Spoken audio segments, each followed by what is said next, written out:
नमस्कार, मैं हूं दीपक चौरसिया। आपके अपने शो देश की बहस के साथ हम एक बार फिर से हाजिर हैं। जैसा कि आप जानते हैं, न्यूज नेशन का ये वो मंच है जहां होती है आपके मन की बात। आप जिस मुद्दे को चुनते हैं, हम ना सिर्फ उस मुद्दे को पूरे देश के सामने उठाते हैं, बल्कि इस शो में लोग सीधे देश के सामने अपनी बात भी रखते हैं। आज आपने देश की बहस का जो मुद्दा तय किया है वो है, क्या इंसाफ की रणनीति ये है सड़क घेरो और दंगे करो, चाहे हाथरस हो चाहे दिल्ली। इसे 70% लोगों ने वोट देकर देश की बहस का मुद्दा बनाना चाहा है। आज इसी पर होगी देश की बहस। इस चर्चा में मेरे साथ एक बड़ा पैनल शामिल होगा, साथ ही दर्शक भी जुड़ेंगे। सीएए को आधार बनाकर शाहीन बाग का जो तूफान खड़ा किया गया, उसका दंश दिल्ली समेत कई शहर भुगत चुके हैं। शाहीन बाग पर हमने डे 1 से यह सवाल किया कि प्रदर्शन के नाम पर पब्लिक का रास्ता रोकना कहां तक जायज है, जिसका जवाब शाहीन बाग के लोगों ने नहीं दिया। मुझ पर और मेरी टीम पर हमले करवाए गए, मगर आज सुप्रीम कोर्ट ने शाहीन बाग पर बड़ा फैसला सुना दिया, जिसमें कहा कि सार्वजनिक जगह पर प्रदर्शन को गलत है। जिस तरह शाहीन बाग का शोर मचा और हिंसा की चिंगारी भड़की,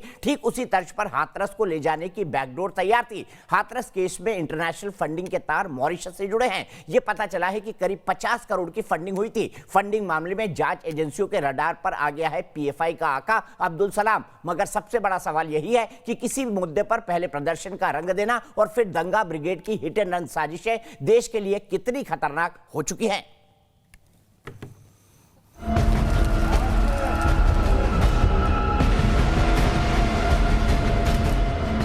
का दर्द क्या है, हम ये भी जानना और देखना चाहते हैं। मुझे अंदर क्यों नहीं आने दे रहे हैं आप? जी हाँ, लगातार न्यूज नेशन ने शाहीन बाग की सच्चाई, देश के आम जनता को होने वाली परेशानियों पर कवरेज करते रहे, लेकिन शाहीन बाग के विरोध प्रदर्शन ने आम जनता के जीवन को बुरी तरह प्रभावित कर दिया था। ये क्या है शाहीन बाग का पीएफआई मॉडल? शाहीन बाग में मेरे साथ भी तो यही हुआ था। तब कहां थी आपकी अभिव्यक्ति की आजादी? शाहीन बाग के प्रदर्शन पर याचिका की सुनवाई करते हुए आज सुप्रीम कोर्ट ने साफ कर दिया कि पब्लिक प्लेस पर लंबे समय तक प्रदर्शन नहीं किया जा सकता और एक तय जगह पर ही धरना होना चाहिए।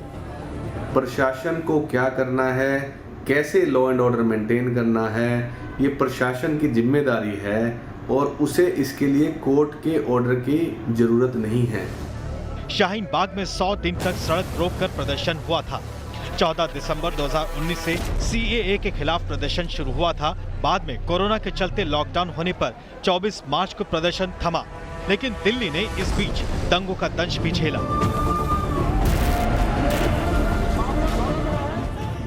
अक्सर पहले विरोध प्रदर्शन उग्र प्रदर्शन के बाद दंगे की शक्ल में बदल जाता है। इसकी बानगी हाल के वर्षों में दिल्ली और बेंगलुरु के दंगों में देखी गई और अब हाथरस में भी इसी साजिश का बड़ा पर्दाफाश हुआ है।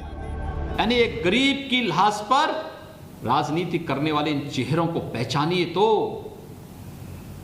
देश के लिए और समाज के लिए कितनी विकृत सोच के साथ ये काम कर रहे हैं, कितनी बड़ी साजिश कर रहे हैं। जांच से खुलासा होता जा रहा है कि पॉपुलर फ्रंट ऑफ इंडिया यानी पीएफआई हर दंगे का मास्टरमाइंड बनकर दिखा है। पीएफआई के पकड़े गए 4 संदिग्धों से इस बात की सच्चाई सामने आ रही है। यहां तक कि विदेशी फंड का इन प्रदर्शनों में इस्तेमाल होने का सबूत मिला है। आज देश की बहस में चर्चा इसी पर हो रही है कि इंसाफ की लड़ाई लड़ने के नाम पर विरोध करने के लिए क्या आम जनता को परेशान किया जाएगा? क्या प्रदर्शन की आड़ में दंगों का बीज बोया जाएगा? संसदीय लोकतंत्र में सभी को विरोध का अधिकार है, लेकिन क्या लंबे समय तक कोई आम जन जीवन को प्रभावित कर सकता है? तो देश की बहस में हमारा आज का सवाल इसी से जुड़ा है। हाथरस केस में इंटरनेशनल दंगे की जांच एनआईए को देनी चाहिए। यह सवाल हम इसलिए पूछ रहे हैं कि मॉरिशस कनेक्शन है, नोट्स आए हैं जिनका पता लगाना बहुत मुश्किल होता है। ये खाली मॉरिशस से हो सकता है, यानी साजिश लंबी थी। आप इस शो के दौरान अपनी राय दे सकते हैं। हमारे तमाम फ्रंट आपके सामने मौजूद है, चाहे ट्विटर हैंडल हो, चाहे फेसबुक पेज हो, चाहे हमारी वेबसाइट हो या फिर हमारा मोबाइल ऐप हो। हम आपके जवाब भी शो के दौरान दिखाएंगे। लेकिन अगर आपकी कोई राय है, सुझाव है, सवाल है या आप शो में शामिल होना चाहते हैं तो इसका वीडियो बनाकर हमें 9711002266 पर दे सकते हैं। मैं थोड़ी देर रुकूंगा, एक महत्वपूर्ण बाइट सुनवाना चाहता हूं आपको कि कैसे दंगों की साजिश रची गई। यूपी में कौन लोग थे जो कह रहे थे हाथ काट देंगे, पांव काट देंगे, सब कुछ कर देंगे। उस पर मैं जाऊं, मेरे साथ मैं अपने मेहमानों का इंतजार कर रहा हूं। डॉक्टर शोएब जमाई सबसे पहले मेरे साथ जुड़ गए हैं। थोड़ी ही देर में मेरे साथ डॉक्टर सुधांशु त्रिवेदी जी जुड़ेंगे। खुशबू सुंदर जी कांग्रेस की नेशनल स्पोक्स पर्सन और देश की जानी मानी अभिनेत्री मेरे साथ जुड़ेंगी। रिटायर्ड RSN सिंह साहब हैं, जाने माने इंटेलिजेंस अफसर रहे हैं और साथ ही साथ रक्षा और विदेश मामलों के विशेषज्ञ। लेकिन सबसे पहले चलता हूं पूनम महाजन नोएडा से, मेरी एक दर्शक जुड़ गई हैं, मेरी सम्मानित दर्शक। पूनम जी क्या कहेंगी, क्या प्रदर्शन की आड़ में दंगे कराना ये नई स्ट्रैटेजी है मोदी विरोधियों की? सर बिल्कुल, मुझे लगता है कि हम एक आम इंसान की इमोशंस के साथ एक खिलवाड़ होता है अपनी पॉलिटिकल मोटिव्स को फुलफिल करने के लिए। बिकॉज ये इंसाफ की लड़ाई जो लोगों को जो इमोशंस में आकर लोग स्टार्ट करते हैं, पर कब ये एक वॉल्केनो की तरह से कब ये ऐसी आग बन जाती है जिसमें जलता कोई और नहीं, हम जैसे लोग ही जलते हैं। बिकॉज ये सिर्फ और सिर्फ राजनीतिक मुझे मेरी समझ कहती है कि सिर्फ और सिर्फ अपने पॉलिटिकल मोटिव्स की वजह से ये सब होता है। और इस तरह की चीजें, इस तरह के दंगे नहीं होने चाहिए, ऑफकोर्स नहीं होना चाहिए। और ये फैसला जो सुप्रीम कोर्ट ने दिया है, मुझे लगता है कि ये बहुत पहले आना चाहिए। ठीक है, पूनम जी आप नोएडा में रहती हैं, पूनम जी आप नोएडा में रहती हैं, शाहीन बाग ने कितना परेशान किया आपको? शोएब जमाई को दिखाया जाए। सर बिल्कुल परेशान किया। मेरे हस्बैंड का ऑफिस ओखला में है। हम जस्ट बिकॉज ऑफ डिस्टेंस की वजह से we had shifted to Noida, but जब हमने शिफ्ट किया और ओखला यहाँ से हाफ एन आवर का डिस्टेंस था, but because of this Shaheen Bagh protest हमें वो इतना, हमारे लिए वो एक गलत फैसला साबित हुआ। Because almost 6 months we had to suffer due to this protest. Shoaib Jamai जवाब दीजिए, इनका वो कीमती पल, इनका पेट्रोल, इनके घंटे वापस लौटा पाएंगे शोएब जमाई? कहां गई आपकी आजादी, कहां गया आपका जनतंत्र, कहां गया? सुप्रीम कोर्ट कहता है हमारे साथ है, प्रदर्शन का अधिकार है, तो क्यों कह दिया सार्वजनिक जगह को नहीं रोक सकते? और जब आपको कहा था चले जाइए साइड में, तो क्यों बिल मिला रहे थे?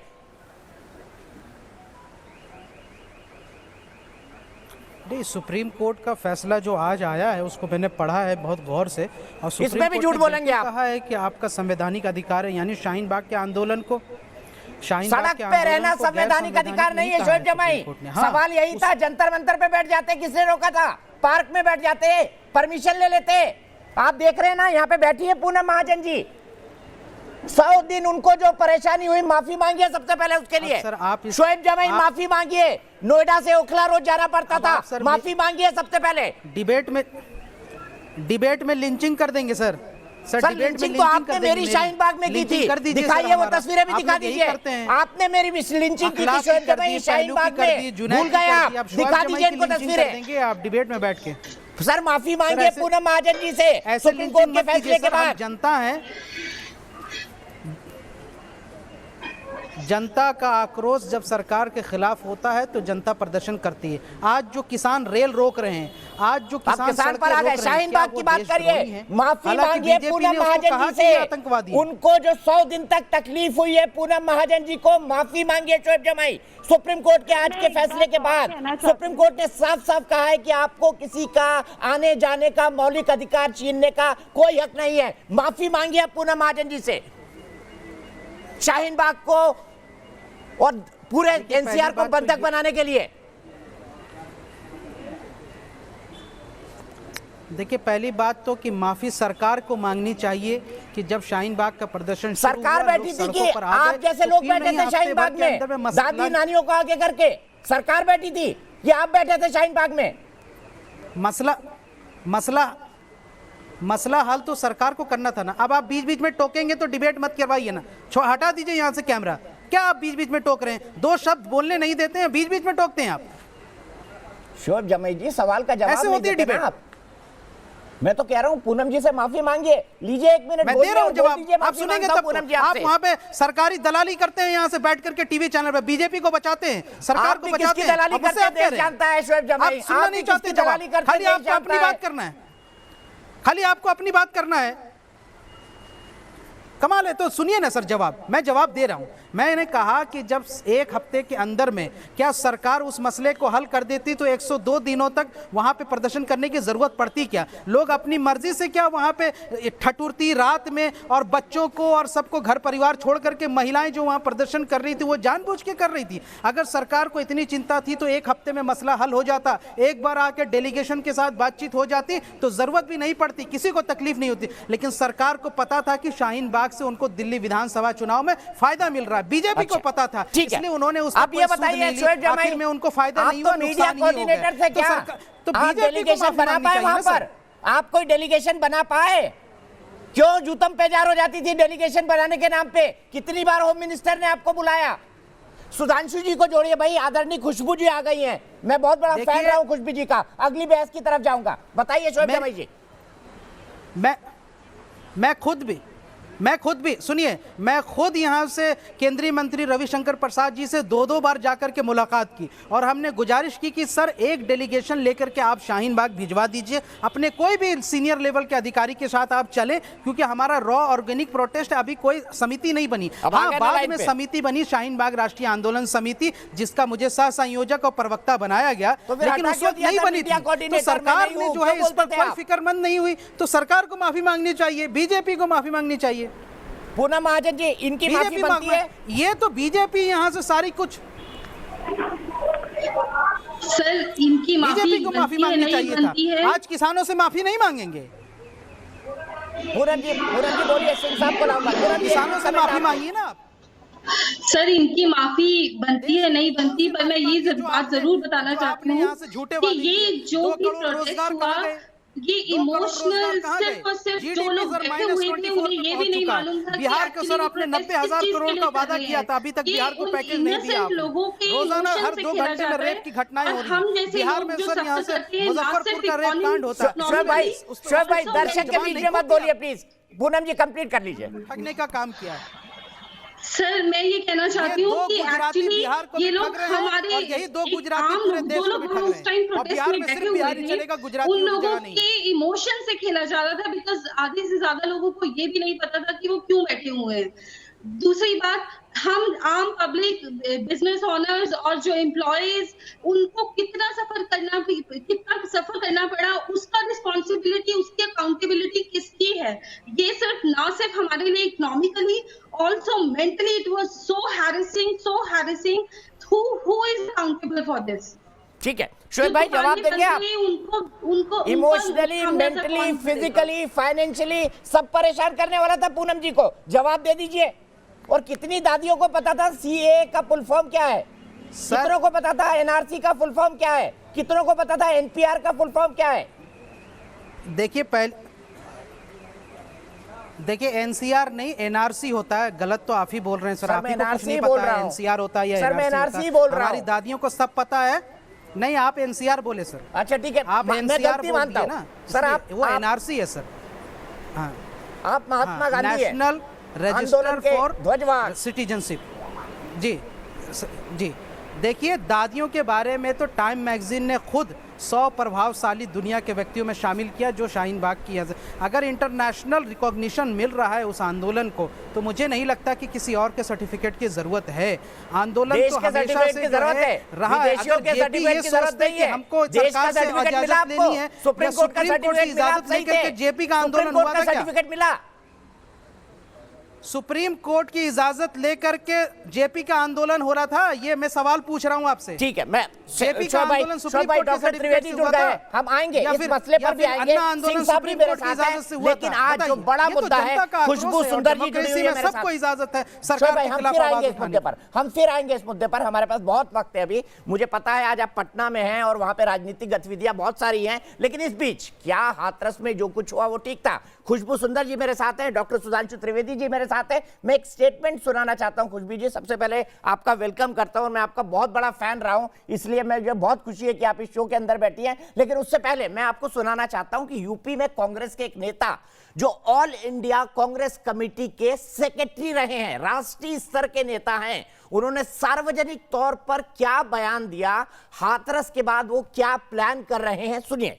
अब मैं इनका परिचय आपको दिखाता हूं। यूपी में कांग्रेस के नेता शिवराज जीवन वाल्मीकि बड़ी मुसीबत में घिर गए हैं। उनका एक वीडियो सामने आया है जिसमें वो हाथरस केस में इंसाफ के बहाने हाथ काट देंगे, आंख फोड़ देंगे जैसा बयान दे रहे हैं। उनके खिलाफ भड़काऊ बयान देने का आरोप लगा और गिरफ्तारी की तलवार लटक रही है। आपको बता दें कि यूपी कांग्रेस में शिवराज जीवन के राजनीतिक कद का अंदाजा इसी बात से लगाया जा सकता है कि वो राष्ट्रीय कांग्रेस के AICC के सचिव भी रह चुके हैं और उन्हें महाराष्ट्र में कांग्रेस का प्रभारी भी बनाया गया था। शिवराज जीवन राष्ट्रीय सफाई कर्मचारी आयोग में बतौर सदस्य अपनी सेवाएं दे चुके हैं, मगर हाथरस केस में उन्होंने जिस तरह भड़काऊ बयान दिया वो उन्हें सवालों के घेरे में लाकर खड़ा कर रहा है। सुनिए शिवराज जीवन ने क्या कहा। अलीगढ़ के रहने वाले हैं, सुनिए। कभी अपने को कमजोर मत समझना। स्वराज जीवन की आवाज नहीं है, पूरे भारत के वाल्मीकियों की आवाज है। अगर किसी भी दरिंदे ने हमारी किसी भी बहन के उंगली भी लगाने की कोशिश की, किसी भी बहन के साथ अगर बदतमीजी करने की कोशिश की, तो हम माँ की कसम खा रहे, अगर उंगली हमारी तरफ लगाएंगे हम उनके हाथ को काट देंगे। कानून ने अगर क्षमा किया, पुलिस ने अगर क्षमा किया, तो मेरा नाम स्वराज जीवन है। 3-3 स्टार के इंस्पेक्टरों को, एक को नहीं अनेक इंस्पेक्टरों को मैंने सस्पेंड कराया है। हाथ काट देंगे, कान काट देंगे। खुशबू जी, मैं संदर्भ के तौर पर बता दूं, ये पीड़िता के घर पर थे तब वो इस तरह की धमकी दे रहे थे। अगर कह रही है कि वहां पर ऑर्गेनाइज ढंग से दंगे कराए जाने थे और उसमें अब तो कांग्रेस के नेता का खुद का बयान है, कैसे डिफेंड कर पाएंगे इसको? AICC के सचिव रह चुके हैं वो। आप सबको मेरा प्रणाम और मेरे जो को पैनलिस्ट है उनको भी मेरा प्रणाम। सबसे पहले तो मैं ये कहना चाहूंगी कि जो आपने बात सुनी है वो एक बात ऐसी हो जाती है कि घर का जब बड़ा, घर का भाई, घर का जो एक मर्द होता है जिसके सर पे पूरी जिम्मेदारी होती है कि हमारी घर की बहू बेटियों की, माओ की इज्जत बचानी हो, तो इस तरह की जब घटना कहीं होती है तो आपके घर में हो, मेरे घर में हो या हमारे किसी भी घर में हो, हमारा रिएक्शन यही रहेगा। उनकी ये बात से मैं सहमत नहीं हूं, लेकिन फिर भी ये कहना चाहूंगी एक इमोशन में।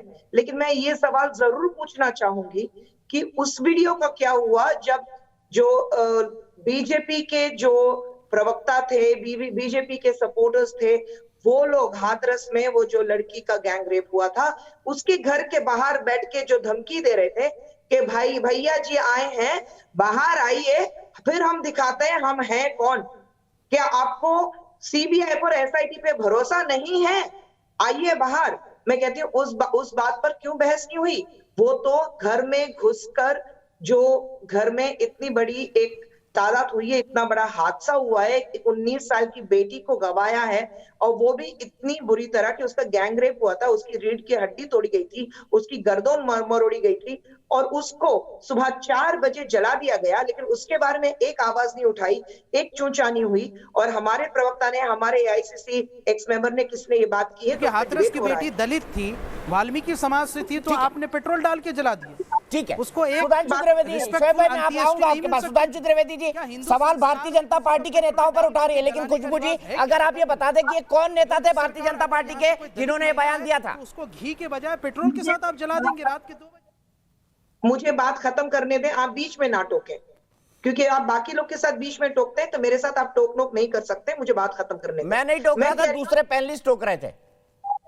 जब एक बच्ची या औरत का बलात्कार होता है, वो कौन सी पार्टी को बिलोंग करती है या वो कौन सी जात की बिलोंग करती है, वो दलित है या वो किसी अपर कास्ट की है, वो उसमें हमें कोई फर्क नहीं पड़ता। हमें फर्क ये पड़ना चाहिए कि हमारे देश की एक बेटी का बलात्कार हुआ है और मैटर वहीं पर खत्म हो जाना चाहिए। इसमें ना बीजेपी ना यहाँ पर कांग्रेस कोई नहीं आता। ये बहुत ही बेहुदा बात हो जाती है कि हम राजनीति को लेकर आ जाते हैं इसके अंदर। इसमें बीजेपी और कांग्रेस का कोई बात नहीं है। हमारे देश की बेटी का इस तरह से रेप हुआ है, ना ये पहला था ना ये आखिरी है। हमको ये बात सुधांशु जी, हमें ये चाहिए कि ये बंद कब होगा।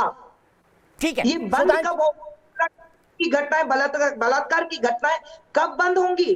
ठीक है सुधांशु जी, सवाल यहाँ पर यह है कि आपके कार्यकर्ताओं पर आरोप लगाया जा रहा है कि उन्होंने CBI और SIT पर भरोसा नहीं जताया, लेकिन AICC के सचिव के बयान पर आप क्या कहेंगे? उनके खुशबू जी रुकना होगा, आपने 2 मिनट से ज्यादा बोला है। जो AICC के सचिव महोदय बोल रहे थे, वाल्मीकि समाज को लेकर बड़ा आक्रोश और उद्वेष नजर आ रहा था। इनके खून में उबाल कब कहां चला गया था, जब इस देश के स्वतंत्र भारत के इतिहास में एक राज्य ऐसा था जिसमें कहा गया था कि वाल्मीकि समाज में पैदा हुआ बेटा और बेटी अगर पीएचडी भी कर लेगा तो यूनिवर्सिटी में प्रोफेसर नहीं हो सकता, उसे सफाई कर्मचारी ही रहना पड़ेगा, तुम्हारे बाप दादों का ही काम करना पड़ेगा।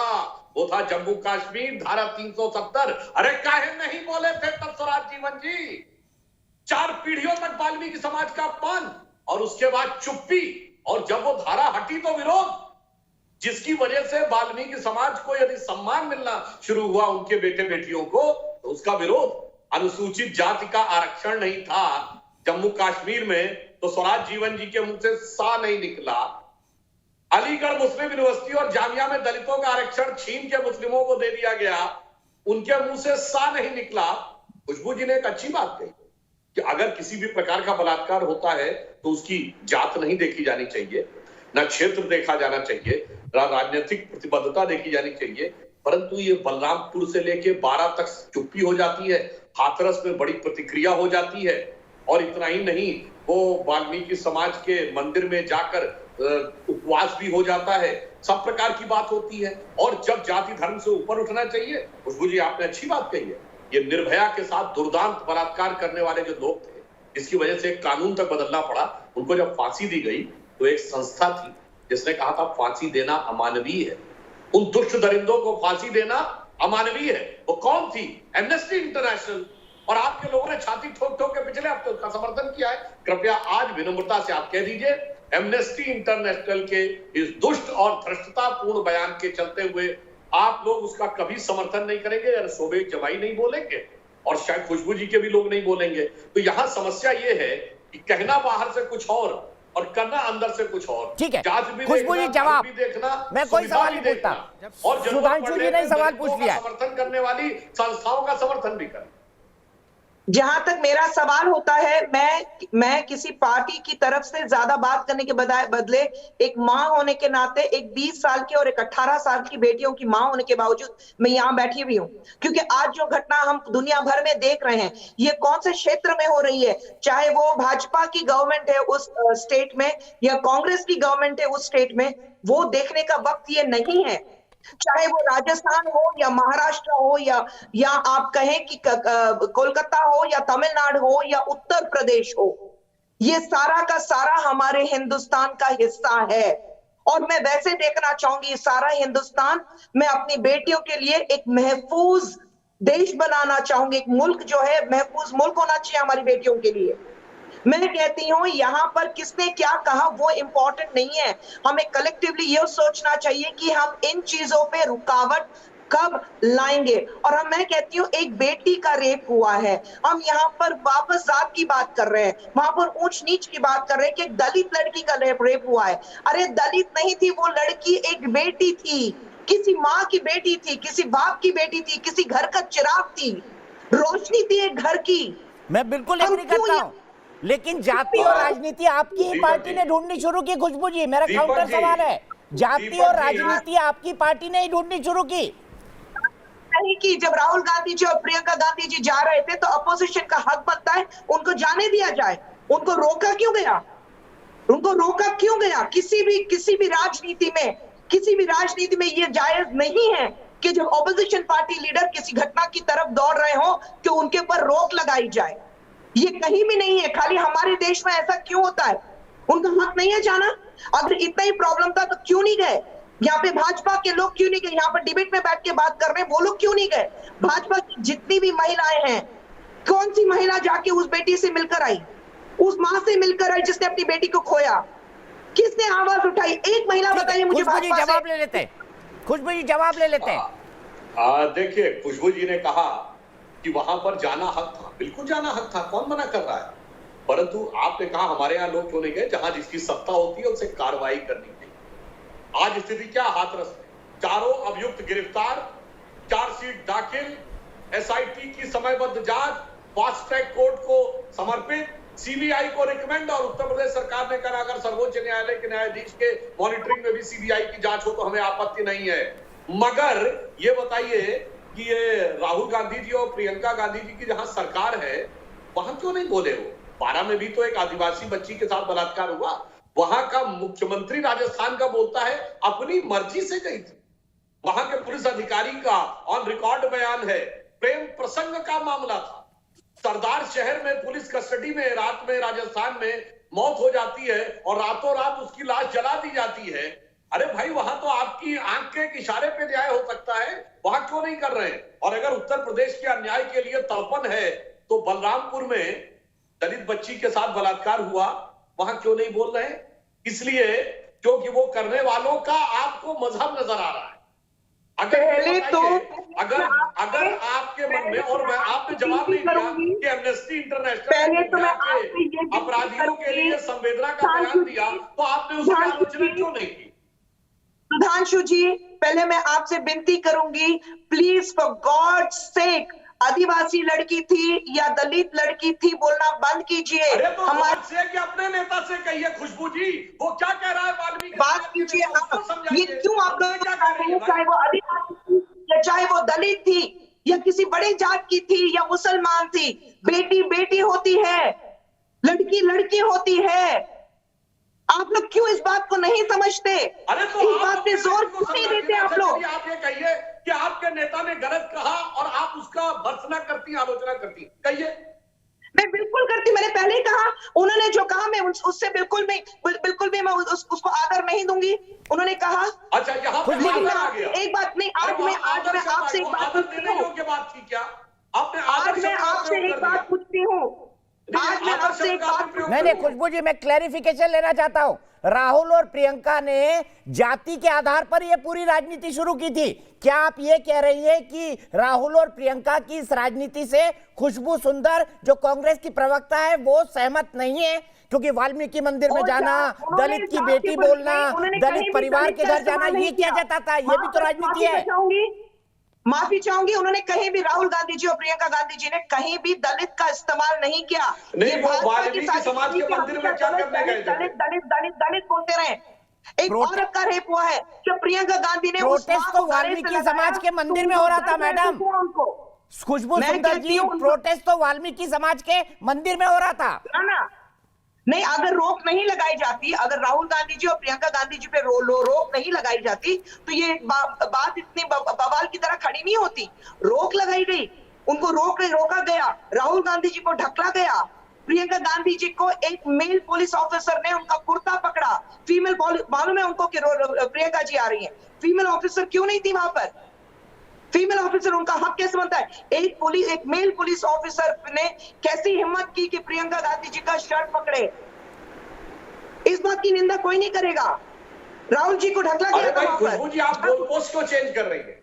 आप क्या बताइए, प्रियंका जी ने जाकर वाल्मीकि समाज के मंदिर में क्यों मौन व्रत रखा? वो जात की राजनीति नहीं थी तो क्या आकाश की राजनीति थी? आप लोग पूछ रहे थे कि उनकी जात क्या है, वो कौन से क्षेत्र से बिलोंग करते हैं? उन्होंने तो कभी नहीं कहा। आज तक आपने उन्होंने बताया हो कि मैं कौन से क्षेत्र से हूँ। आप लोग ने बवाल खड़ा किया था कि राहुल गांधी का क्षेत्र क्या है, राहुल गांधी कौन से क्षेत्र से, राहुल गांधी का उनकी कम्युनिटी क्या है, आप लोगों ने शुरू की थी। आप लोग को उस पर काफी डर था कि वो कौन सी कम्युनिटी है। अरे आप लोग को डर था, आप लोग सवाल उठाए जा रहे थे। आपके राष्ट्रीय प्रवक्ता रणदीप सुरजेवाला ने बाकायदा प्रेस कॉन्फ्रेंस करके कहा था ये जनेऊधारी हिंदू है, हमने नहीं बोला था मैडम। नहीं, आप लोग को डाउट था ना, अभी हम ऑपोजिशन में हैं, आप लोग को तो है कि ऑपोजिशन वाले कोई सवाल पूछ, अगर आप लोग कोई सवाल पूछेंगे तो जवाब देंगे ना, हम तो आपकी तरह नहीं है। आप लोग बाकायदा घड़ी वही सवाल, एक ही सवाल आप लोग पूछते रहेंगे। एक मिनट, खुशबू जी, मेरा बड़ा सीधा और सिंपल सवाल है। मैं सिंह साहब को भी लाऊंगा दंगों के एंगल पर। मेरा सीधा सवाल यह है, दलित की बेटी कांग्रेस ने रोज कहा, उसी के आधार पर पूरा आंदोलन खड़ा किया। हमने ये भी कहा कि दलित की बेटी बलरामपुर में है, वहां कांग्रेस ने सुध नहीं ली। मुझे इस सवाल का जवाब दीजिए। आप कह रही हैं कि जाति धर्म नहीं देखना चाहिए, ये तो कांग्रेस पार्टी ने ही सबसे पहले देखा। आप चाहें तो मैं वो स्टेटमेंट सुना देता हूँ। आपको थोड़ा रिमाइंड करके देखना पड़ेगा, क्योंकि ये पूरा जो दलित की बेटी थी, ये शुरुआत प्रियंका जी और राहुल जी की नहीं। कहीं भी प्रियंका जी और राहुल जी ने अपने स्टेटमेंट में दलित की बेटी को देखने गए थे, कहीं नहीं कहा है भाई। उनके प्रवक्ता रणदीप सुरजेवाला ने तो कहा, लगातार कहा खुशबू जी। आप बोले मैं स्टेटमेंट निकाल के दिखा देता हूँ। भाई साहब, वो जब एक प्रेस कॉन्फ्रेंस होता है उसमें बोलना पड़ता है। मैं कह रही हूँ आप राहुल जी और प्रियंका जी की बात कीजिए ना। रणदीप जी जो है वो हमारे मीडिया के हेड हैं। जब मीडिया में एक प्रेस कॉन्फ्रेंस दिया जाता है तो उसमें पूरी डिटेल देनी पड़ती है। अगर आप इतना भी नहीं समझते तो मैं श्योर कि सुधांशु जी समझते होंगे, लेकिन आप प्रेस में से तो आप इतना तो समझते होंगे। लेकिन राहुल जी और प्रियंका जी ने कहीं भी आप बताइए दलित की बेटी की बात की है, कहीं बताइए मुझे, कहीं नहीं की उन्होंने। आपकी पार्टी के मुख्य प्रवक्ता हैं, उनका बयान जी मुख्य आधिकारिक बयान नहीं है। और अगर पद की बात है तो मैं विनम्रता से पूछता हूं, आज राहुल गांधी क्या है कांग्रेस में? ना वो अध्यक्ष है, ना वो नेता प्रतिपक्ष है। चलिए प्रियंका वाड्रा तो कम से कम यूपी के प्रभारी है, ये राहुल गांधी है क्या आज की डेट में? मैं खामखा, और वो तो बड़े गर्व से अध्यक्ष पद छोड़ चुके कि भाई मुझे अध्यक्ष नहीं रहना है, मगर ट्वीट करने में सबसे आगे। तो जो अगर आपने कहा रणदीप सुरजेवाला की बात न मानी जाए तो प्रेस में ऐसा बोलना पड़ता है, यही समस्या है ना आपके यहाँ? अपनी सुविधा के अनुसार जब जैसा हो बयान बोलना पड़ता है। सुधांशु जी, आप लोग को प्रॉब्लम राहुल जी से आज नहीं, काफी शुरुआत से है। मैं कह रही हूँ नहीं, हमारे लिए तो बहुत उपयोगी जीव है और उनको हर हक, एंड पास्ट प्रेसिडेंट रह चुके हैं, हमारे बहुत ही अच्छे लीडर हैं, उनको हर हक बनता है प्रियंका जी के साथ में जाने का। इसमें तो आप सवाल नहीं उठा सकते, क्योंकि जब आप लोग कोई राजनीति करते हैं तो तब तो हम नहीं पूछते ना, क्योंकि आपके यहाँ जो फाइनेंशियली जो निर्मला सीतारामन जी को जवाब देना पड़ता है, उसके बदले में पीयूष गोयल जी बोलते हैं, पीयूष जी को जो जवाब देना पड़ता है उस वक्त राजनाथ सिंह जी बोलते हैं, जब राजनाथ सिंह जी को जवाब देना पड़ता है तब स्मृति ईरानी जी बोलती हैं। तो यहाँ पर तो हम लोग क्लियर है ना कि जब सवाल उठते हैं या कहीं जाना है तो राहुल जी हमारे कांग्रेस के हैं, हमारे कांग्रेस के मुख्य लीडर क्या है इस समय? राहुल गांधी कांग्रेस के क्या है? जाएंगे, उसमें तो आप सवाल नहीं उठा सकते ना कि वो है कौन, वो क्यों जाए। वो तो आपको किसी ने हक नहीं दिया सवाल उठाने का, सुधांशु जी। नहीं, राहुल गांधी क्या है और आज तक संसद में कितने सवाल उठाए बताइए? राहुल गांधी जी कांग्रेस के पास्ट प्रेसिडेंट हैं और अभी हमारे वायनाड के एमपी हैं। आपको थोड़ा मैं आपकी हिस्ट्री ब्रश करवा लूं कि आप बीजेपी होने के बावजूद अगर आपको कोई डाउट हो तो राहुल जी का ये बड़ा हिस्सा है, एआईसीसी के मेंबर है और वो सीडब्ल्यूसी के भी मेंबर हैं और उनको पूरा हक बनता है एआईसीसी की तरफ से, कांग्रेस पार्टी की तरफ से जहां जाए वो जा सकते हैं एक प्रोटेस्ट करने के लिए। अध्यक्ष और नेता प्रतिपक्ष नहीं आते, दोनों सदनों का नेता प्रतिपक्ष नहीं आता, अध्यक्ष नहीं आते, और जो ये कह चुके हैं मैं अध्यक्ष ही छोड़ दिया हूं और वही आते हैं। तो आप ये बताइए उन्होंने छोड़ा क्यों था और आप कार्रवाई क्यों कर रहे हैं? मतलब कहा भी ना जाए, चुप रहा भी ना जाए। अभी डिबेट तो ये नहीं है ना कि राहुल जी ने छोड़ा क्यों, आप लोग डिबेट में रहिए ना। राहुल जी आप लोग वैसे राहुल कोई डिबेट का बहुत मुद्दा नहीं है, राहुल जी आपको इतने, मैं इस डिबेट को आगे ले जाता हूं, मैं डिबेट को आगे ले जाता हूं और आगे मैं दंगों के एंगल पर ले जाता हूं, इसीलिए मैं सिंह साहब को लाना चाहता हूं। सिंह साहब, पीएफआई, जातीय दंगे, सांप्रदायिक दंगे, ये रिश्ता क्या कहलाता है पीएफआई और दंगों का? और क्यों कुछ पॉलिटिकल पार्टीज और एसडीपीआई जिसके साथ कांग्रेस का गठबंधन रहा है कर्नाटका के अंदर, ये रिश्ता क्या कहलाता है? मैं किसी गठबंधन के बारे में मैं टिप्पणी नहीं करूंगा, लेकिन इतना ज़रूर कहता हूं कि बात शुरुआत हुई थी शाहीन बाग से, और कृपया जब मैं बोल रहा हूं कोई इंटरप्ट ना करे। तो बात हुई शाहीन बाग से शुरू, तो आपने कहा कि भाई बड़ा अंतर्राष्ट्रीय समर्थन मिला, लोगों का हुजूम था, ये हमारा ये हक था। तो इतना बड़ा अगर समर्थन है, वाकई में है आपको, और आप समझते हैं कि आवाम जो है आपके साथ है, तो अभी आप बिहार में बैठे हुए हैं, आप आजमा लीजिए, आजमा लीजिए। आप तो वहाँ पर आपका वो मधुबनी मॉडल भी है, दरभंगा मॉड्यूल भी है, क्या क्या मॉड्यूल है, और उसके बाद वो ओसामा बिन लाडेन का लुक लाइक भी लेके घूमते थे। तो आजमा लीजिए वहाँ पे कि वो टाइम मैगजीन का वो गंदा सा कवर वो खराब था, गलत था, या वहाँ पर जो अभी चुनाव के परिणाम आएंगे और लोगों का जो मत पड़ेगा वो आपके लिए ज़्यादा अहमियत रखता है। ऐसे उसके वो कोई आपके लिए कोई बहुत बड़ी बात नहीं है। दूसरी बात आपने कही कि ये इसका क्यों जाति क्यों, ये क्यों, तो नहीं, एक मिनट, एक सीमांचल में इसको जरूर आजमाएंगे और सीमांचल के लोग तो ये जाति की नहीं, एक मिनट, और जन अधिकार पार्टी का नहीं, एक मिनट, आज सीमांचल की बात मत करो। सीमांचल बिहार से बाहर नहीं है। पूरा समर्थन था चुप रहो यार। आंदोलन को। शोएब भाई सुन लीजिए, कंक्लूड करिए, सिंह साहब कंक्लूड करिए। शोएब जमाई का जवाब लेके मैं सुधांशु जी के पास आज जाऊं। तो आजमा ले, हमारे साथ दो हाथ कर लीजिए ना सीमांचल में, हम भी देखें। नहीं, हम तो बहुत खुल के समर्थन कर रहे हैं। एक मिनट, आप एक मिनट। दूसरा छुपे थोड़ी कर रहे हैं। ये और ना, मैं बिल्कुल ये बिहार में अगर बैठा हूं। आप लोगों ने बिहार में आगामी विधानसभा को लेकर भी तैयारियां अरे चल रही एक मिनट, अरे बिहार में पैदा हुए, अलीगढ़ मुस्लिम यूनिवर्सिटी में पढ़ते हो, पढ़ाई किया क्या, तुम छात्र नेता भी था, हम ऐसा सुना है, तो वहां पर रिजर्वेशन क्यों नहीं दिला देते दलित को अलीगढ़ मुस्लिम यूनिवर्सिटी में? क्यों मुंह खुलवाते हो? मैं सीमांचल का हूं, जब मर्जी जिहादी बन जाओ, जब मर्जी हो जाओ, आईसिस का बन जाओ, जब मर्जी हो जाओ, जामिया में पढ़े, जब चाहे जिस जामिया में पढ़ते हैं वो जामिया देश की नंबर 1 यूनिवर्सिटी है। अरे सवाल का जवाब दीजिए ना शोएब जमाई, सवाल का जवाब दीजिए। वो हकीकत वहां पर दलितों को आरक्षण क्यों नहीं है? शोएब जमाई यहाँ पर बोले कि अलीगढ़ मुस्लिम यूनिवर्सिटी, शोएब जमाई बोलिए यहाँ पर अलीगढ़ मुस्लिम यूनिवर्सिटी में दलितों का रिजर्वेशन करवाओ और मांग करें। जन अधिकार पार्टी के मुख्य प्रवक्ता हर वारदात पे जात लगाने की जो आदत है ना, मैं बिल्कुल कह रहा हूं, वो मैं दूर कर दूंगा। अब से जो भी डिबेट होगा, मैं हर पैनलिस्ट की जात बोलूंगा और मुसलमानों की भी जात बोलूंगा कि ये कौन अशरफ है और कौन अजलफ है, कौन शिया है और कौन सुन्नी है। हर जो मर्डर होगा उसके बाद मैं कहूंगा, आपकी आदत है ना, मैं नहीं बोलूंगा, मैं जात जरूर जोड़ के करूंगा। और ये भी बताऊंगा कि कौन 2 किलो चावल के लिए कौन अरे सुनो यार, ये भी बोलूंगा कि कौन 2 रुपए के लिए अपना मजहब बदला था, धर्म से मजहब में आया था, और कौन 4 रुपए के लिए आया था। सारी बातें होंगी। ठीक है शोएब जमाई, आप यहाँ पर बोलिए कि शोएब जमाई जन अधिकार पार्टी के प्रवक्ता के तौर पर और शोएब जमाई इंडिविजुअल के तौर पर अलीगढ़ मुस्लिम यूनिवर्सिटी और जामिया के अंदर दलितों को आरक्षण के लिए आंदोलन खड़ा करेंगे। बोलिए आज बोलिए, बहुत दलित कर रहे थे, बोलिए आप। जन अधिकार पार्टी का राष्ट्रीय प्रवक्ता ये कह रहा है कि भीम आर्मी के साथ हमारा अलायंस है। मेरे भैया ये रिपीट करो, सिंह साहब एक मिनट रिपीट करो कि जामिया और अलीगढ़ में दलितों को आरक्षण दिया जाए। आप मांग करते हैं ये, बोलिए, हिम्मत है तो बोलिए, शोएब जमाई।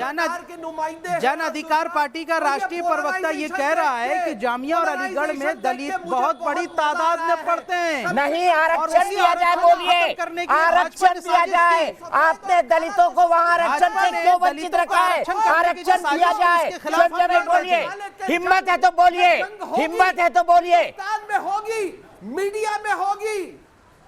ये बहुत सर इस संविधान ने जो दलितों को आरक्षण दिया है उसको बोलिए, अगर हिम्मत है। भाजपा कर रही है। मैं चुनौती देता हूँ शोएब जमाई, मैं चुनौती देता हूँ आपको, अगर हिम्मत है, आपने दलितों के बहुत बड़े रक्षक है तो बोलिए अलीगढ़ मुस्लिम यूनिवर्सिटी में और जामिया में दलितों को आरक्षण दिया जाए। आज तक दलितों के साथ एमी और जामिया में अन्याय हुआ है, बोलिए, हिम्मत है, बोलिए, है हिम्मत?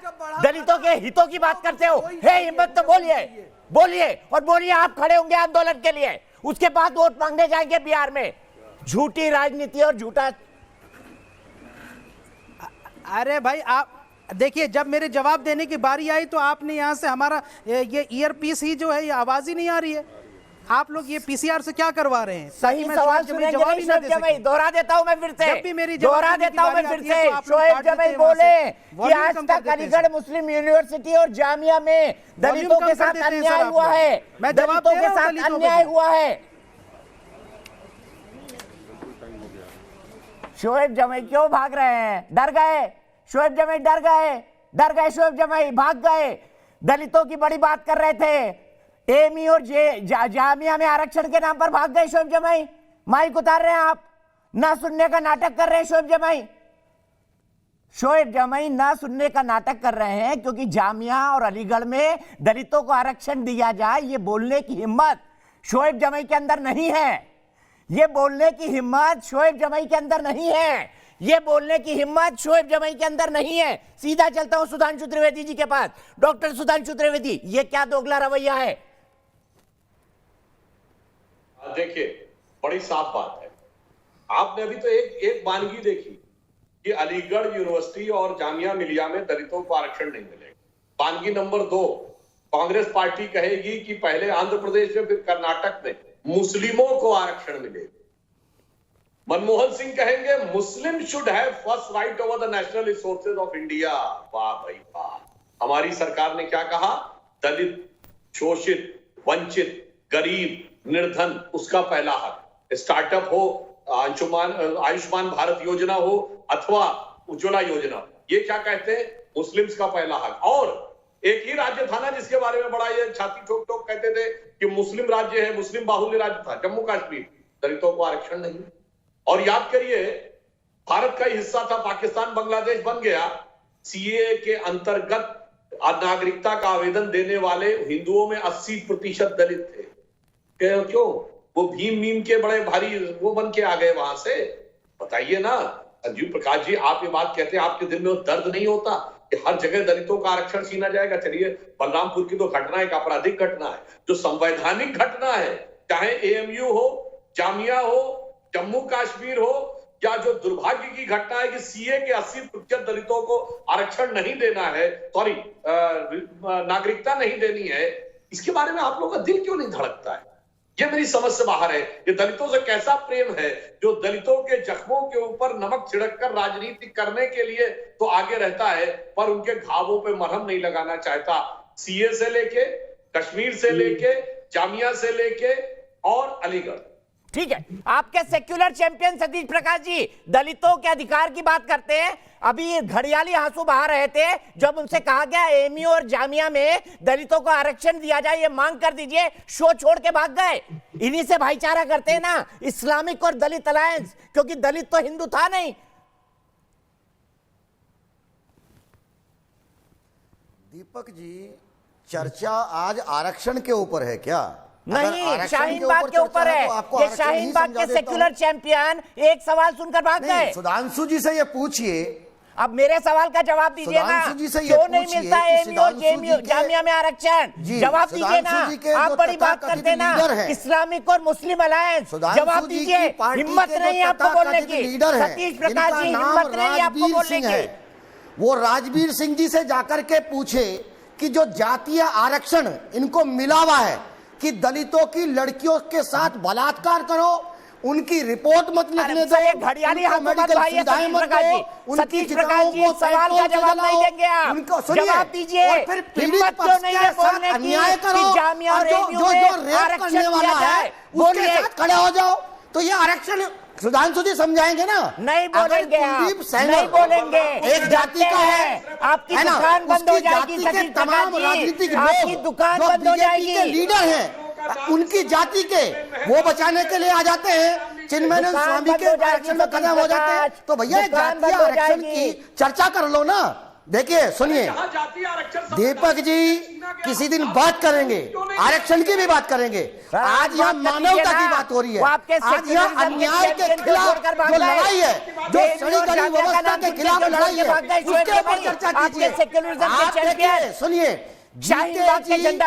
व्यवस्था के सबसे निचले पायदान पे खड़े हुए व्यक्ति के अंदर अगर आज जो इस देश की बनी बनाई व्यवस्था है, अगर उससे सवाल का जवाब कभी देंगे नहीं, तो ये सवाल का जवाब दे नहीं सकते, सवाल का जवाब देने की हिम्मत नहीं है, सवाल का जवाब है नहीं, लेकिन कुछ भी बोलना है, कुछ भी बोलना है। सेक्शन का व्यक्ति है, उसके अंदर न्याय पाने की जो आशा है वो खत्म नहीं होनी चाहिए। जी बहुत सही आशा। तो एएमयू और जामिया में कब न्याय मिलेगा दलितों को?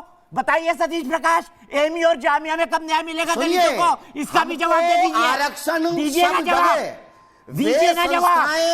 जो सरकारी मदद से चलती हो, हमारा ये राइट है, एएमयू और जामिया, ये कॉन्स्टिट्यूशनल राइट है का क्या होगा, आपकी राजनीति का क्या होगा, आप आरक्षण पे चर्चा करेंगे, लेकिन ये भी तो चर्चा कर लो, नहीं लेंगे ना का जो एएमयू और जामिया नहीं बोलेंगे, नहीं बोलेंगे। आरक्षण के साथ की बात भी करो ना, कि जो आरोपी है उनका सरकार ये देखो, संरक्षण कर नया रही है। गाना गाने लगे, ये भी तो एक तरह का नया आरक्षण गाना है। गाने लगे। ये भी तो एक तरह का आरक्षण है कि हाँ, जो सरकारी नहीं संरक्षण बोलेंगे में आप, नहीं जो- बोलेंगे, जो सुधांशु आरोपी जी, हैं, फिर मैं सिंह उनके साहब के पास पक्ष जाऊंगा, में सोनाली इस जी भी देश चाहिए में मेरे साथ। एक मुहिम चलाई जा रही है, ये भी तो संरक्षण है, ये भी तो एक तरह का राजनीतिक आरक्षण है। अरे सर, नहीं देखिए, बोलेंगे। सुनिए, सतीश दीपक प्रकाश जी, आज आप एक्सपोज हो आप गए। इस बात आप को कोई मान दलित लीजिए। परिचिंतक नहीं है, ये दुकान लड़ाई चलानी है सत्ता आपको, के खिलाफ आपको नहीं है। दुकान चलानी है, एक आप कोई व्यक्ति दलित की परिचिंतक भावना नहीं है, है। आपको दलितों की आज कुछ नहीं पड़ी। आपको भी खड़ा होना सुधांशु चाहिए। त्रिवेदी जी, और जवाब सुधांशु दीजिए। जी, मैं आपसे पूछूंगा, एक सवाल पूछूंगा, ये उस समाज आप के कोई व्यक्ति दलित हैं, वाली चिंतक नहीं नरेंद्र है, मोदी दुकान जी बंद हो ने जाएगी। एमी और जामिया का नाम लेंगे, एमी और जामिया का नाम लेंगे तो दुकान बंद हो जाएगी। सुधांशु जी जवाब दीजिए, बोलते ही रहेंगे, जब ये ब्रेक आपने नहीं लगाते कभी। वाराणसी में उन वाल्मीकि समाज कुछ के भी लोगों बोले, के कुछ भी बोलेंगे, दो-दो के कुछ भी पूछे बोलेंगे थे, सतीश तब वो प्रकाश आपसे जी, पूछेंगे। कभी सवालों के जवाब भी दे दिया करिए, कभी सवालों के जवाब भी दे दिया करिए, या नेता बन जाइए, बीएसपी ज्वाइन कर लीजिए। सुधांशु जी जवाब सतीश दीजिए। प्रकाश जी, मैं समझाऊंगा। सतीश प्रकाश जी को ऑडियो नहीं जाएगा, लगातार बोलते रहते हैं, पता नहीं क्या बीमारी है इनको, सवाल का जवाब नहीं देंगे, गाना गाते रहेंगे। वो मैं आपकी मजबूरी समझ सकता हूं, क्योंकि हाथी के खाने के दांत और दिखाने के दांत और। अभी आपको वाल्मीकि समाज के लिए बहुत मन में आक्रोश और बड़ा उद्गार उत्पन्न हो रहा है। मैं पूछना चाहता हूं, आप जिस पार्टी का प्रतिनिधित्व करते हैं उसमें वाल्मीकि समाज के कितने नेता शीर्ष स्तर पे हुए बताइए? काशीराम जी ने कहा था ना, जिसकी जितनी संख्या भारी उसकी इतनी भागीदारी। तो 1200 से अधिक दलित जातियां हैं ऑफिशियल डॉक्यूमेंट के अनुसार। आप 12 का नाम बता दीजिए जिनको आपकी पार्टी ने विधायक बनाया हो, सांसद बनाया हो, राष्ट्रीय अध्यक्ष बनाया हो, राष्ट्रीय महामंत्री बनाया हो। बताइए सतीश प्रकाश जी, जवाब दे दीजिए। 1200 में सिर्फ 12। सुधांशु जी, देखिए, इस देश का दुर्भाग्य है, मैं मानता हूं कि आपकी पार्टी दुर्भाग्य यही ने है वाल्मीकि कि समाज का हाथरस का एक एमपी बनाया। वो एमपी पीड़ित परिवार के घर गया, आरोपियों से मिलने के लिए जेल में गया। आप ऐसे लीडर पैदा कर रहे हैं, ऐसे दलाल पैदा कर रहे हैं, है ना? ऐसे लोग हम नहीं करते। सुनिए, हम बाबा साहब के अनुयायी हैं। जहां जहां मानवता मरेगी, एमी और जामिया का नाम ले लीजिए ना, बाबा साहब के अनुयायी बोलिए। एमी और जामिया में आरक्षण मिले, बाबा साहब के अनुयायी, बाबा साहब के अनुयायी बोलिए। एमी और जामिया में दलितों को आरक्षण मिले, बाबा साहब के अनुयायी, बाबा साहब के अनुयायी, बाबा साहब के अनुयायी पाने की ये चिल्लाते रहेंगे, ये कोई सवाल का जवाब नहीं देंगे, नहीं मिला, ये कोई सवाल का जवाब नहीं दे रही है। अगर मुझे सतीश प्रकाश जी, अगर अनर्गल प्रलाप करना है तो माफ कीजिएगा, मेरे शो का वक्त में नहीं बर्बाद कर सकता। सुधांशु जी, आप जवाब दीजिए, आपके सवाल का जवाब बता दीजिए। आप ये मान चुके हैं और आप ऑडियो डाउन करिए सतीश प्रकाश का। मैं अनर्गल प्रलाप करने के लिए किसी को नहीं बुलाता हूं यहाँ पे। सतीश प्रकाश जी, आपने बाबा साहब की बात कही, बाबा साहब का कितना सम्मान आज इन कांग्रेस के नेताओं ने किया, मैं आपसे पूछना चाहता हूं। संविधान सभा में संविधान बनाने वाले बाबा साहब भीमराव अंबेडकर संविधान सभा में कहां से चुन के आए थे बताइए? किस कॉन्स्टिट्यूंसी से चुन के आए थे बताइए? आपको पता है? इच्छा मरेगी तो कहीं ना बोलते ही रहेंगे। सुधांशु जी, मुझे ब्रेक लेना है। सतीश जी, अगर आपको भाषण देना है तो बीएसपी ज्वाइन कर लीजिए, वहां पर एक तरफा ही भाषण होता है, या कोई और पॉलिटिकल पार्टी ज्वाइन कर लीजिए। पैनल डिस्कशन मत करा करिए। ब्रेक के लिए रुक रहा हूं, ब्रेक के बाद आऊंगा। दर्शक नसीम खान जयपुर से जुड़े हैं, उनके पास ले चलूंगा।